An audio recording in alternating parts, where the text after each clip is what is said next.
I was elated to open the letter informing me that I won the Christa McAuliffe Award. When I went on to read, we'd like you to present remarks to the audience of approximately 200 educators, AEA leaders, coalition groups, and others, my happiness quickly turned to panic. For 30 years, I've enjoyed my role of being a big fish in a very little pond. I've mastered captivating audiences of 5 to 13-year-olds, but what could I possibly say to this group of adults that I have such great admiration and respect for? I'd like to start by saying thank you. Thank you for being in this room. If you're a non-educator that is here to support a loved one who's receiving an award, you need to know that your role is also very important to Arizona's children. Educators can't face the day-to-day challenges they face in the classroom alone. I've been blessed with the same group of best friends that I met in an Arizona public school classroom 50 years ago. We still hike almost every weekend. I know that they must get very tired of my stories about how I'm worried about this student or this activity. Yet they listen. If you're in this room to support an award winner, I want to say thank you and remind you of the important role that you play in the lives of your loved ones. If you're a member of a coalition group, I want to say thank you for being here. The time and effort you put in truly makes a difference for all Arizona students. And if you're an AEA leader, like many of my amazing friends sitting at the table from the Northwest side, like Mindy and Heather, and to all the people who step up to take on leadership roles at your site, you are true superheroes.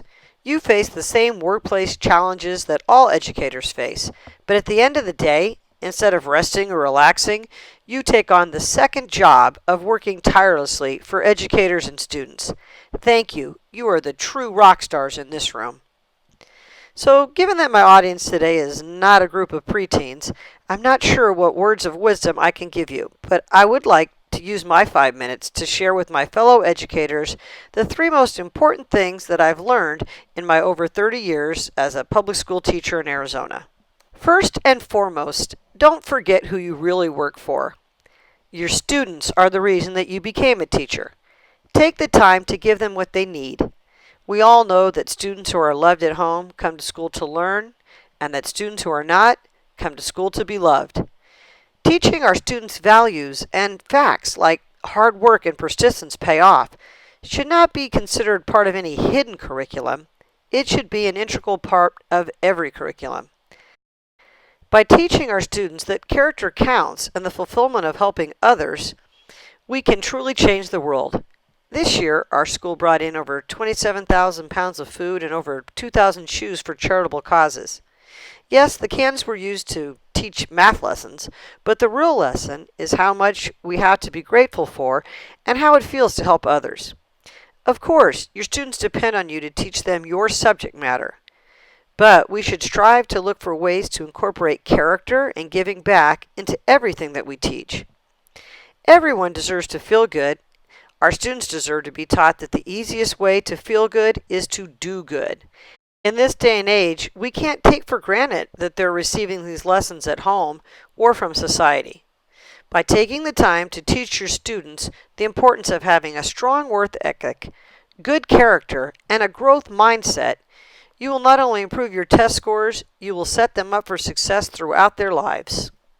Second, children are a self-fulfilling prophecy. They will grow to be who they are based in part on the way adults in their lives perceive and treat them. Take every possible opportunity to let them know that you don't just care about them, but that you believe in them. Caring about them is a reflection of who you are. But having them feel that you believe in them teaches them about who they can become. They need to hear the words, I believe in you. Third, be there for your colleagues. It's easy to get caught up in our own little overworked bubble, but it's very important to appreciate what other educators do.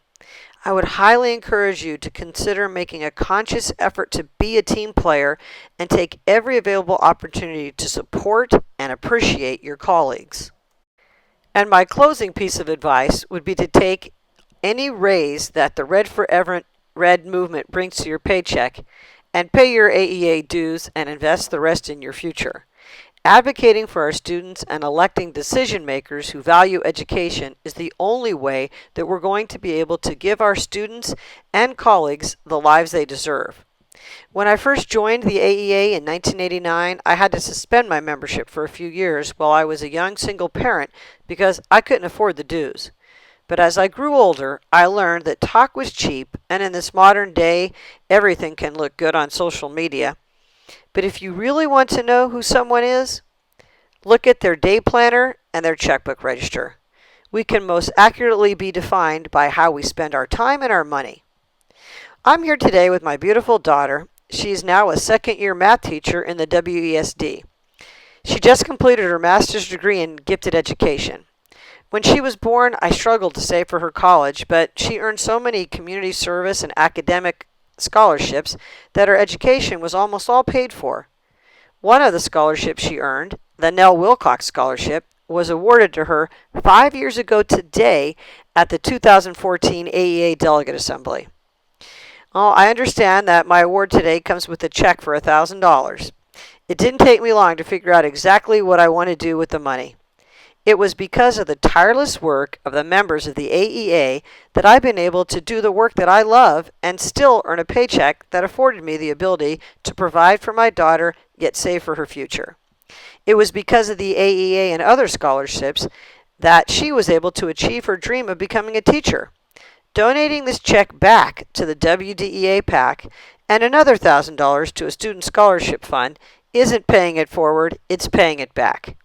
Thank you all for being educational supporters and for giving me this wonderful opportunity.